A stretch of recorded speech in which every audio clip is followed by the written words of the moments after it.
হিল্লা বিয়ে ফতুয়া দিয়ে 2 ঘন্টার চুক্তিতে বিয়ে করলেন হুজুর সাহেব। এমন বিয়ে নিয়ে ইসলাম কি বলে? আমি এটা ইন্টারনেটে দেখে মর্মাহত হয়েছি। যদি একবার সহবাস যদি জামাই ছাড়া দেয়, বেটা ছাড়া দেয়, তাহলে 3 মাস পরে আমি বলেছি।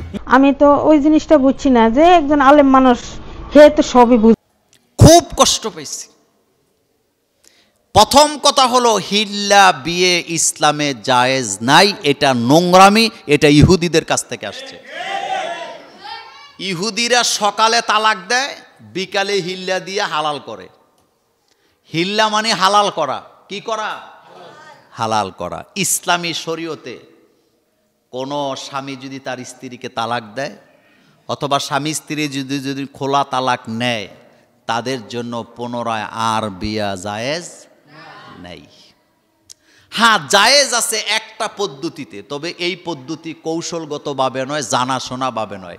এটা হলো আনফরচুনেট। কথাকে বুঝাইতে পারছি? যেমন এক লোক তার স্ত্রীকে তালাক দিছে, দেওয়ার পরে তার স্ত্রী চলে গেছে একদিকে, সে চলে গেছে আরেক দিকে, একজনের সাথে আরেকজনের আর কি নাই, যোগাযোগ নাই। এই পুরুষ যাইয়া অন্য মেয়েকে বিয়ে করছে, ওই মহিলা আবার আরেক পুরুষকে বিয়ে করছে। করার পর আনফরচুনেট ওই মহিলার স্বামী মরে গেছে বা ওই জায়গায় আবার তালাক খাইছে, আর এই স্বামীরও বউ মরে গেছে অথবা তার আরেকটা বিয়ে করার দরকার হইছে। তখন যদি আবার পুনরায় বিয়ে হয়, এতে কোনো অসুবিধা কি নাই। কিন্তু তালাক দিয়া আরেকজনের কাছে হিল্লা দিয়া বিয়া দিয়া কনটাকে যে আমার বউরে তুমি বিয়ে করবা, এখন বিয়ে করার পরে তার সাথে বাসুর করবা, শারীরিক সম্পর্ক করে আমার কাছে আবার তালাক দিয়ে ফেরত দিবা, এটা জিনা, এটা নোংরা, এটা ইহুদিদের কাজ। এটা ইসলাম থেকে আসেন নাই, রাসূলুল্লাহ থেকে আসেন নাই, কোরআন হাদিস থেকে আসে নাই। যারা এগুলা করে তারা মূর্খ, তারা মূর্খ, তারা মূর্খ। আর যেই হুজুর এটা করছে ওনাকে এমন শাস্তি দেওয়ার দরকার যেন ভবিষ্যতে এই রকমের মাসালা দেই না হুজুর যারা আছে সবই যেন ঠান্ডা হয়ে যায়। হুজুর কত কৌশলী, কত চালাক, মাসালা দিয়ে বিয়ে করে ফেলাইছে, তাও 2 ঘন্টার জন্য। এগুলি হুজুর না কলঙ্ক? পুরা হুজুর জাতিরে ধ্বংস করে দিছে। এগুলা কোনো কথা? আবার মসজিদের মধ্যে সিঁড়ির মধ্যে বাসুরঘর করে।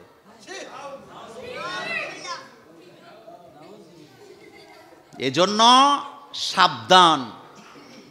তালাকের মাসালা যেখানে সেখানে জিজ্ঞেস করা। আমাদের বাংলাদেশে তালাকগুলা সুন্নাহ কায়দায় হয় না।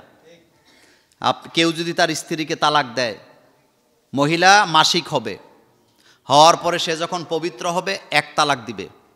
কয় তালাক? 1 তালাক দিয়ে 1 মাস আর কোনো তালাক নাই, বসে থাকবে।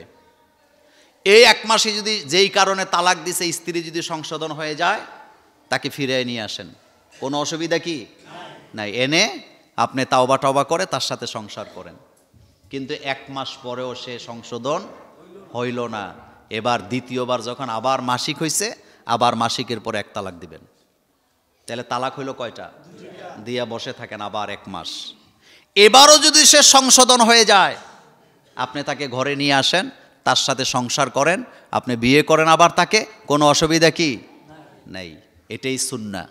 কিন্তু না, দ্বিতীয় তালাকের পরেও সে সংশোধন হয় নাই, এবার 3 নাম্বার মাসিকের পরে তাকে 3য় তালাক দিয়ে চিরতরে বিদায় করে দেন। এই স্ত্রীর সাথে আপনার আর সংসার করার কোনো সুযোগ। এটা হলো সুন্নাহ তরিকার তালাক। আর আমার দেশে 1 বৈঠকে 90টা দেয়। প্রথমে কয় তোরে 1টা 2টা 3টা দিলাম, বউ কয় এটা মানি না, কয় তোরে 6টা দিলাম, কম মানি না, কয় তোরে 100 তালাক। এরকম পুরুষ আছে না? তালাকগুলা হয় না।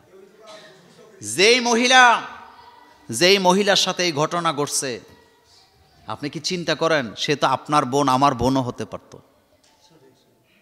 এই জন্য তালাকের মাসালা, আর আমরাও চালাক আছি। মোল্লা নাজিমের কাছে তালাকের মাসালা জিজ্ঞেস করলে উনি তো খুব কঠিনভাবে কোরআন হাদিসে যেটা আছে এটা বলবে, ওনারে জিজ্ঞেস না, যারে 2000 টাকা দিলে মাসালাটা আমাদের পক্ষে কইব এমন হুজুর খুঁজা বাইর কর।